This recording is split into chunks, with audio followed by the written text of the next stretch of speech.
Welcome to my channel प्रिया के सुविचार। आज की कहानी सिर्फ आपके लिए।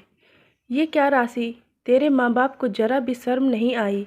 मेरी बेटी के जेठ जेठानी उनके घर गए थे, केवल नाश्ता करवा के भेज दिया। शगुन का लिफाफा कोई भेंट तक नहीं दी।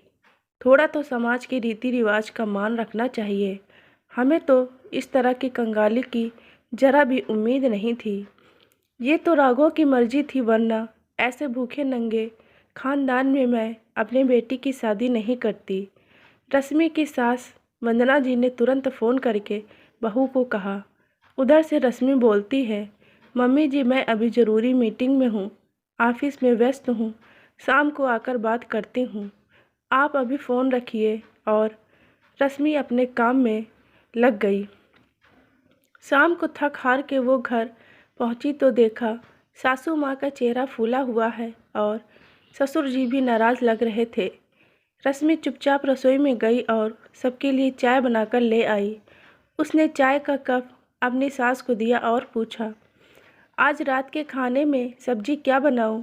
ये सुनते ही वंदना जी भड़क गई। तुझे तो बस खाने पीने की पड़ी है और आज हमारी जो नाक कट गई है उसका जरा भी दुख नहीं है। नीमा बिटिया वहाँ रोए जा रही है कि आज भाभी के मम्मी पापा ने उनके जेठ जेठानी का बहुत अपमान किया था। वो उसे ज़िंदगी भर नहीं भूलेगी और भाभी से बात भी नहीं करेगी। रश्मि हैरान थी, मगर ऐसा क्या हो गया? उसके मम्मी पापा तो कभी किसी का अपमान नहीं करते हैं। क्यों बहू, सुबह जो तुझे फ़ोन पर कहा तुझे समझ नहीं आया क्या? मम्मी जी, तब मैं मीटिंग में थी, आपकी आवाज़ नहीं आई। रश्मि ने समान होकर कहा, बहू तेरे मम्मी पापा ने आज हमारी नाक कटवा दी। शगुन का लिफाफा नहीं दिया, हमने अपने बेटे को पढ़ाया लिखाया, उस पर इतना खर्च किया, सब बेकार हो गया। आज तेरे माँ बाप नीमा के ससुराल वालों को लिफाफा नहीं दे सकते थे। सारी ज़िंदगी पैसा खर्च किया ताकि हमें ऐसे दिन देखने पड़े। सोचा था बेटे पर लाखों खर्च किए हैं, अब जब बहू आएगी तो उसके मैके वाले मेरे समधियों को देते रहेंगे।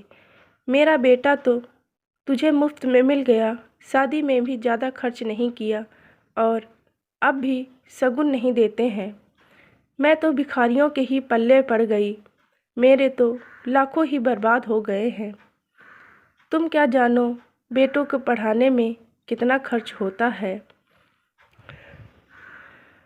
उन्हें पढ़ाओ और बहुएं मुफ्त में ले जाती हैं और उनके माँ बाप खर्चा भी नहीं करते हैं।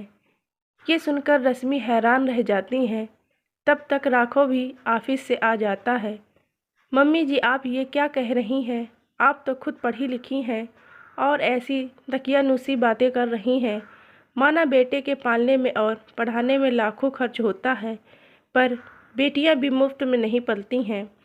खर्चा तो बेटी वाले भी करते हैं। जो पढ़ाई राघव ने की है वो ही मैंने भी उसी कॉलेज से की है। जो फीस राघव की आपने भरी है वही फीस मेरे मम्मी पापा ने भी भरी है। खर्चा यहाँ बराबरी का नहीं बल्कि ज़्यादा ही हुआ है। बेटियों के रहन सहन पर भी बेटों से अधिक खर्चा होता है। फिर शादी का खर्चा, फिर शादी में इतना लेन देन का खर्चा, शादी के बाद का खर्चा, हर पहले त्यौहार पर खर्चा, ससुराल वालों को देने का खर्चा, ये सब भी तो एक बेटी वाला ही करता है। फिर भी ससुराल एक ऐसा कुआं है जो कभी भरता ही नहीं है। फिर आपके बेटे की कमाई तो सीधी आपको मिल रही है, पर मैं तो वो भी अपने मम्मी पापा को नहीं दे सकती क्योंकि आपका समाज इसकी भी इजाज़त नहीं देगा। मम्मी जी मैं भी मुफ्त में पली और पढ़ी नहीं हूँ। अब एक एक बार सबको शगुन का लिफाफा दे तो दिया है, और कितना और कब तक देंगे? मुझे पढ़ाने और शादी करने में मम्मी पापा खाली हो गए हैं। उनका अपना ही बुढ़ापा है तो वो कब तक पैसे देते रहेंगे? मैंने ही उन्हें अपनी कसम दी थी कि वो अब मेरे ससुराल से कोई भी आए 1 रुपया का भी लिफाफा नहीं देंगे। मम्मी पापा ने उनका खूब स्वागत सत्कार किया था। अच्छा सा नाश्ता करवाया। क्या ये काफ़ी नहीं था? अगर लिफाफा देने से ही मान बढ़ता है तो उन्हें घर के अंदर से ही लिफाफा देकर लौटा देते तो क्या इससे उनका मान बढ़ जाता? आखिर बेटियों के माता पिता पर ये ससुराल वालों की तलवार हमेशा ही क्यों लटकी रहती है कि वो बेटी भी दे, दहेज भी दे, हर त्योहार भी दें, जब बेटी जाए तब दें, जब वो बेटी के घर आए तब दें, हमेशा बस देते ही रहें। ससुराल वालों की भूख कभी ख़त्म ही नहीं होती है। अब तो बेटियां कमाने लगी हैं फिर भी स्थिति में कोई बदलाव नहीं आया है। बहू कमाकर भी दे और उनके मम्मी पापा भी जीवन भर देते ही रहें।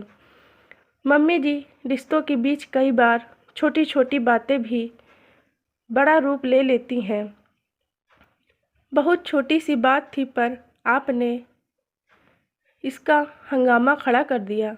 मेरे दिल में आपकी जो इज्जत थी वो कम हो गई।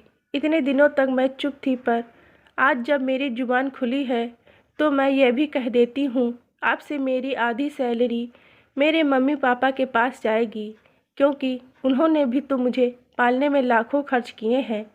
आपको आपका बेटा देता है तो मैं भी अपने मम्मी पापा को दूंगी। राघव रश्मि की बात से सहमत हो जाता है और वंदना जी आगे कुछ नहीं कह पाती हैं, क्योंकि जब बेटा ही बहू की तरफ है तो वो माँ की गलत बातों को क्यों मानेगा। पाठकों, समाज के बहुत बड़े वर्ग की अभी भी यही सोच है। आजकल की पढ़ी लिखी नौकरी पेशा लड़कियों को इस सोच में बदलाव लाना होगा। आपको कहानी कैसी लगी हमें भी अपने विचारों से मुझे अवगत कराएं। आप मुझे सब्सक्राइब भी कर सकते हैं। चैनल पर नए हैं, चैनल को ज़रूर सब्सक्राइब करें। लाइक और कमेंट करना बिल्कुल भी ना भूलें। धन्यवाद।